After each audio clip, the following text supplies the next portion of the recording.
Okay, let's start with what might just be the ultimate historical mystery. Who actually gets the credit for ending the decades-long, terrifying standoff we call the Cold War? For nearly half a century, the entire globe was locked in this existential staring contest. But then, with surprising speed, it just ended. Was it won? Was it lost? Or was it something else entirely? In this explainer, we're going to unpack the myths, the reality, and the incredibly careful diplomacy that finally brought the world back from the brink. So, who actually ended it? As you might guess, it's not just a simple name or a single event. To figure this out, we're going to dive straight into the source material, the timelines, the policy shifts, and the high-stakes behind-the-scenes decision-making to uncover the really nuanced truth that's hidden in the history. When historians look back at this era, specifically at U.S. Presidents Ronald Reagan and George H.W. Bush, they basically fall into three camps. First up, the triumphalists. They believe the U.S. intentionally forced the Soviet Union to collapse through massive military pressure. Second, you have the impediments camp, who argue that Reagan's aggressive posture actually delayed peace by empowering hardliners in Moscow. And finally, the irrelevant school, which says American presidents didn't really matter at all and that Soviet leader Mikhail Gorbachev just ended it single-handedly from the inside out. Keep these three theories in the back of your mind as we go through the evidence. All right, to put these theories to the test, we've got to rewind to the early days of the Reagan administration.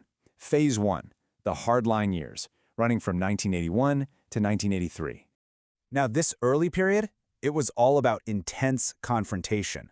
The U.S. totally ditched the era of détente, that easing of hostility, and instead met the Soviets head-on with an aggressive rearmament campaign. Just to put the sheer scale of this into perspective, defense spending ate up over 30% of the U.S. federal budget. 30%! It was literally the largest peacetime military buildup in American history. The incredible economic weight of this arms race was a massive gamble. The U.S. was basically betting that its economy could simply outspend and outlast the Soviet system. But it wasn't just about throwing money at the military. It was basically psychological warfare through technology. In 1983, Reagan announced the Strategic Defense Initiative, or SDI. This was this wild, proposed space-based system of lasers meant to intercept and destroy Soviet nuclear missiles. Critics immediately dubbed it Star Wars. While Reagan saw this as a purely defensive shield, it fundamentally unsettled Soviet strategic logic. To them, if the U.S. could suddenly defend against a strike, they might feel free to launch a first strike without any fear of retaliation. And the rhetoric? It matched that massive military buildup perfectly. In March of 1983, President Reagan famously called the Soviet Union the evil empire. This wasn't just tough political posturing. It was a deliberate, calculated reframing of the whole Cold War. It was no longer just some strategic or territorial dispute over borders. Reagan was defining it as a stark, undeniable moral contest between good and evil. Let's look at how this pressure cooker completely boiled over in 1983. In March, SDI is announced. Then in September, an absolute tragedy strikes. Soviet forces shoot down a civilian airliner, KAL-007, killing 269 people. That plunged relations to their lowest point since the Cuban Missile Crisis. Then, right after that, in November, NATO conducts Able Archer 83, which was a massive military exercise in Europe. The atmosphere of mistrust was so incredibly thick by then that Soviet leadership legitimately feared this exercise was a cover for a real nuclear first strike. These compounding crises culminated in a genuine, terrifying nuclear war scare. But right here is where the history actually completely flips the script. We enter Phase 2, a quiet shift to cooperation, kicking off in 1984. People usually assume Reagan just stuck to his hardline guns until Gorbachev forced him to change. But the hidden reality is that starting in January 1984, which is more than a year before Gorbachev even took power, Reagan was spooked by those war scares, and he quietly launched a policy of realistic re-engagement. Just listen to these words from the president. "My dream is to see the day when nuclear weapons will be banished from the face of the earth. Talk about structural whiplash. We literally just went from the evil empire to a deeply cooperative, anti-nuclear vision." To really get why this massive shift happened, you have to understand mutually assured destruction, or MAD. This was the terrifying military doctrine that supposedly kept the peace.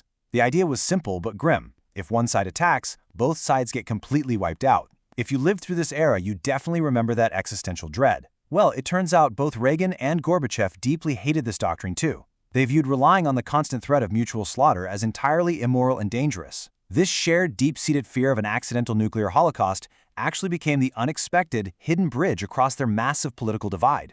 Now, even though both sides share this ultimate dream of avoiding a nuclear holocaust, trying to turn that into actual policy was, well, it was kind of like a really bad couples therapy session.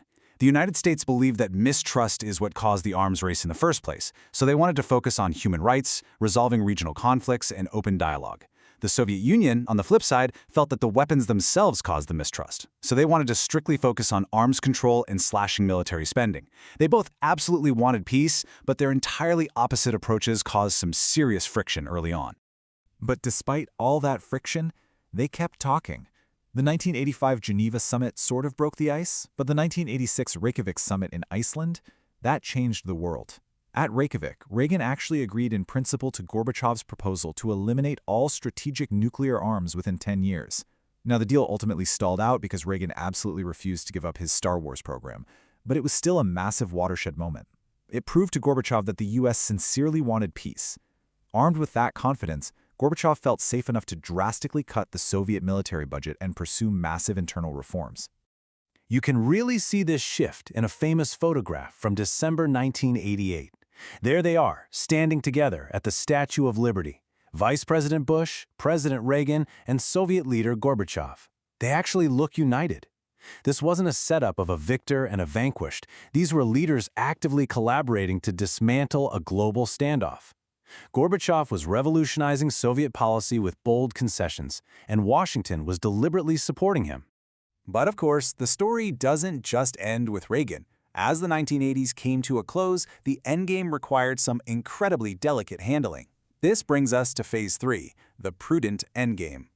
When the torch passed over to the Bush administration, they were immediately hit with the rapid, entirely unpredictable collapse of the Eastern Bloc. Gorbachev's reforms had sparked these massive movements for independence across Eastern Europe that he just couldn't control anymore. This quote from President Bush's national security advisor, Brent Scowcroft, really nails the era perfectly. "We can accomplish more by saying less." The Bush administration adopted this super-calculated strategy of prudence. They knew Gorbachev was in a highly precarious political position back home. If the U.S. gloated or bragged about winning, Soviet hardliners might overthrow Gorbachev, crush those democratic movements, and just restart the Cold War all over again. In practice, pulling off this prudence required an immense amount of discipline. When Lithuania demanded independence, or when violent riots broke out in Azerbaijan, Bush exercised extreme public restraint. He offered only muted, neutral reactions. He actively held himself back from taking a victory lap or loudly condemning Soviet imperialism just to score easy political points back home. He deliberately gave Gorbachev the political breathing room he needed to let the Soviet empire dismantle itself peacefully without triggering a violent military backlash. So, let's bring it all together and look back at those three original schools of thought we talked about. The historical record shows us that the Cold War didn't end purely because of American triumphalism, and the U.S. certainly wasn't just some irrelevant bystander. It ended through active, highly strained collaboration. Reagan's surprising anti-nuclearism catalyzed the trust, Gorbachev boldly revolutionized Soviet policy with unprecedented concessions, and Bush's careful restraint provided the stability needed to land the plane safely. I want to leave you with a lingering thought today. How might the world look right now if the U.S. had chosen to gloat? What if they had exploited Soviet weakness in 1989 instead of choosing to quietly collaborate?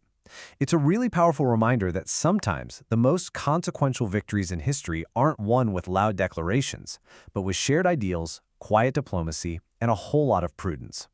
Thank you for joining me for this explainer, and keep questioning the history you think you know.